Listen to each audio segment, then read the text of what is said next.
Hi, my name is Dr. Charette, and I wanted to spend a few minutes with you today talking about fake news, what fake news is, and what you can do to defend yourself against falling victim to it. Now, the first question we need to tackle is, what even is fake news? Well, fake news is any news that isn't real. Not an overly complex answer, but it is reflective of what it really is, which is a lie. Now, sometimes it can be really silly. For example, Bat Boy here. Or something even sillier. But sometimes it can be really dangerous and even damaging to our democracy. So, how can we tell the real from the fake? Well, the first step is becoming familiar with something called worldview. What's a worldview, you ask? Well, this definition gives us some indication, but a better way to think about it is thinking of them like a pair of glasses. Now, you can see here these glasses are rose-colored, and when you put them on, the color of the world shifts to match the color of the lenses. Yes, you can still see out the glasses, but ultimately the information is distorted. Everybody has a worldview. I have a worldview. Your teacher has a worldview, and so do you. Fake news is effective because their creators rely on and exploit the worldviews of the people they're targeting. In other words, fake news works because you want to believe. Now, if you believe that aliens exist and that they visit us, you'll be much more inclined to believe in news stories that confirm this belief, even if the evidence isn't great or the story doesn't quite add up. And fake news works like this for nearly every kind of belief, from believing your favorite sports team will win to believing your favorite political party won an election. But what about the worldview of the people who create the fake news? Well, that's a really good point. And yes, absolutely, people who write the news definitely have a particular way of looking at the world. And they can't help but share it because no one can escape having a worldview.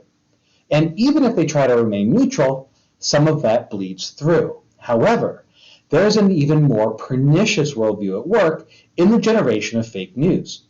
You see, news websites and programs make money by selling advertisement, both the time and the space, commercials basically, and the more eyeballs they get to view an ad, the more money they can sell the space for, which means they have a financial incentive to draw your eyes with clickbait. Now, sometimes it's harmless, crazy stories about bat boys or monsters, but sometimes the writers of fake news discover a niche they want to fill, and this can sometimes be damaging.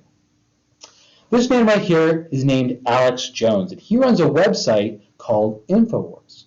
Now, this site used to be up on YouTube until it took it down for spreading fake news. Men like Alex Jones, they make money by drawing your eyeballs to his advertisers and products. He would lure people in with sensationalist headlines, and he would keep them there by upping the ante, increasingly sensationalist headlines, even sometimes outright lies. For example, he claimed that all the victims of Sandy Hook, they were crisis actors. They weren't real. Now, why would someone believe that? Well, sometimes the sensationalism gets to us, and sometimes it's confirming beliefs they already have. But remember, fake news only works if you let it. So, how do we avoid fake news? Well, one way to stay safe is to get an education, which is what you're doing right now. Makes sense, right? People who have more education are, at least theoretically, less likely to fall for some of the more obvious instances of fake news. But there's no way for you to know everything about everything, right? Which means all of us are vulnerable. Take this example, for instance. Did the Pope really endorse Donald Trump during the 2016 election? Well, unless you look it up or you have information, you might not know. And if you just see this on social media or you see it elsewhere, you might not have the time to really assess this information properly. So in the absence of specific information, right, the best way to protect yourself from fake news is to go to specific news sites, cultivate your sources of information. Instead of relying on TikTok or YouTube, rely on the Associated Press or Reuters. Instead of getting your news from social media, seek out the news for yourself. This chart right here can be enormously helpful in guiding you to safe content.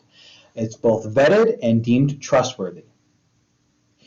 It takes diligence and dedication to avoid fake news, but you can do it if you set your mind to it. This is Dr. Charette signing off.